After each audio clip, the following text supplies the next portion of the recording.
আসসালামু আলাইকুম প্রিয় শিক্ষার্থী, আমরা কিছু অঙ্ক সমাধান করার চেষ্টা করব। অষ্টম শ্রেণীর গণিত বইয়ের অনুশীলনী 4.1-এর নিচে সূত্রের সাহায্যে নিচের রাশিগুলোর বর্গ নির্ণয় করো। এখানে দুইটা রাশি দেওয়া আছে, 2x + 3y, 3x - 4y। এখানে বলছে সূত্রের সাহায্যে নিচের রাশিগুলোর বর্গ নির্ণয় করো।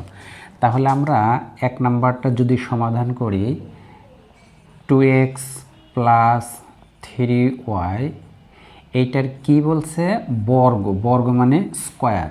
আচ্ছা, তাহলে এইটাকে আমরা a ধরবো, এইটাকে b ধরবো। তাহলে a + b হোল স্কোয়ারের সূত্র বসাবো, a² + 2, a বলতে 2x, b বলতে 3y প্লাস b²। এক্ষেত্রে আমরা জানি 2কে স্কোয়ার করলে 4 হয়, আর xকে স্কোয়ার করলে x²। এই স্কোয়ারটা 2-র উপরেও আছে, x-এর উপরেও আছে। তাহলে 2কে যদি স্কোয়ার করা হয় 4 হয়, xকে স্কোয়ার করলে x² হয়। এক্ষেত্রে আমরা যদি এগুলোকে গুণন করি, 2 × 2 = 4, 3 × 4 = 12 xy। এখানে x আছে, এখানে y আছে, তাহলে 12xy প্লাস 3 × 3 = 9, y কে স্কোয়ার করলে y²। এক্ষেত্রে এখানে 3কে স্কোয়ার করলে কিভাবে 9 হয়? 3-র উপর স্কোয়ার মানে 3 আছে দুইটা, যেমন 3 × 3, তাহলে 9। অনুরূপভাবে যদি আমরা 2কে স্কোয়ার করি, 2 আছে দুইটা, তাহলে 2 × 2 = 4 হয়। এগুলো আমরা নিচের ক্লাসে শিখে আসছি। তো 1 নাম্বারটা সমাধান করা হয়ে গেল। এরপরে 2 নাম্বার,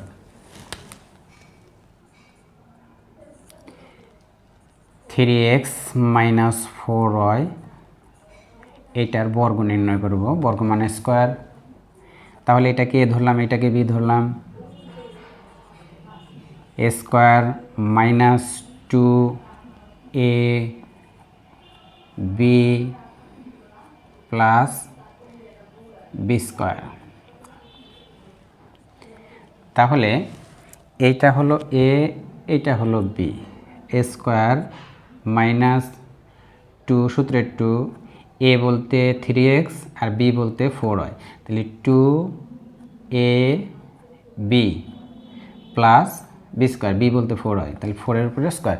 3কে স্কোয়ার করলে 9 হয়, xকে স্কোয়ার করলে x² মাইনাস 3 × 2 = 6, 4 × 6 = 24, x আর y গুণন দিলে xy প্লাস 4কে স্কোয়ার করলে 16 হয়, yকে স্কোয়ার করলে y² হয়। তাহলে আমরা অতি সহজেই এই দুইটা অঙ্ক সমাধান করলাম। এইভাবে আমরা যদি সূত্রের সাহায্যে বর্গ নির্ণয় করতে বলে, তাহলে আমরা এইভাবে করব। এরপর যদি আমাকে আবার রাশি চেঞ্জ করে দিয়ে বলে যে 5x + 2y, এইটার বর্গ নির্ণয় করো। বর্গ মানে স্কোয়ার, তাহলে স্কোয়ার দিলাম। এইটাকে a ধরবো, এটাকে b ধরবো। a² + 2, a বলতে 5x, b বলতে 2y প্লাস b²। 5কে স্কোয়ার করলে 25 হয়, xকে স্কোয়ার করলে x² plus 5 × 2 = 10, 10 × 2 = 20 xy plus 2কে square করলে 4, yকে স্কোয়ার করলে y²। এইভাবে আমরা যেরকমই রাশি আছে, যদি বর্গ নির্ণয় করতে বলে, তাহলে আমরা এইভাবে সমাধান করব।